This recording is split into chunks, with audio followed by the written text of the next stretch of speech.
6. No country location.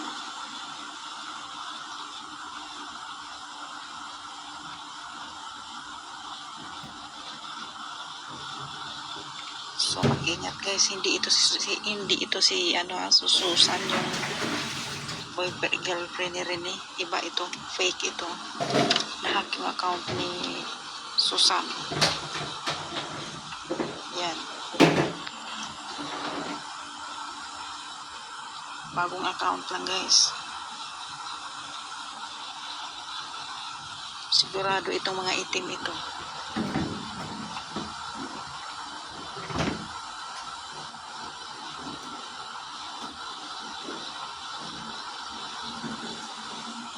Karamihan nag fake account itong mga itim, Nigerian at Pakistan. So mag-ingat kayong lahat. Kalaban din ako ng mga fake profiles.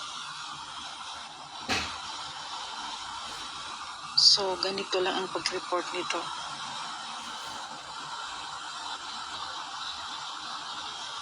Subukan ko nga. Report page. Try.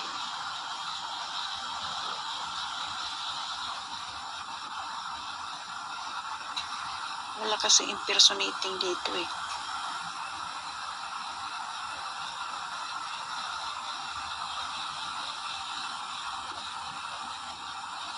Fake page. Subukan natin.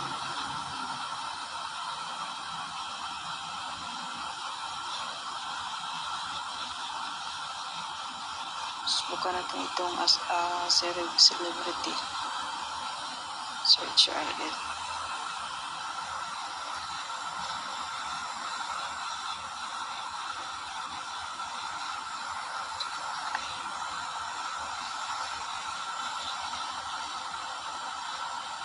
Ayaw din siya ma-search. Gago. Talagang nag-hack sa account ni Susan is mga itim. Nigerian at Pakistan. Ito lang ang mga dalawang ito. Hindi siya ma-search oh.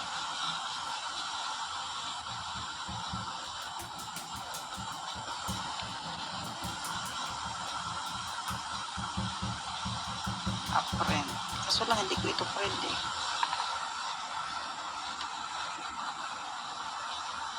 Kasi hindi ko siya friend kaya kaya hindi ko alam kung paano ang niya.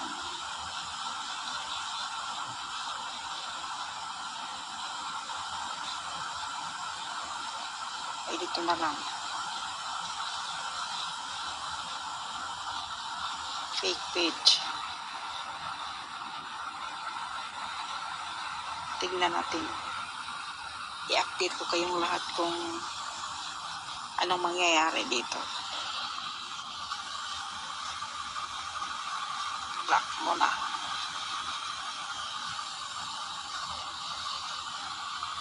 Block. Done. So tignan natin kung anong mangyayari dito sa page na to. So, ang grabe oh.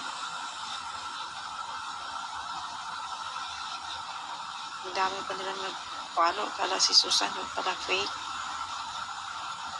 Susan fandom. My God. Ingat. Maraming scammer ngayon.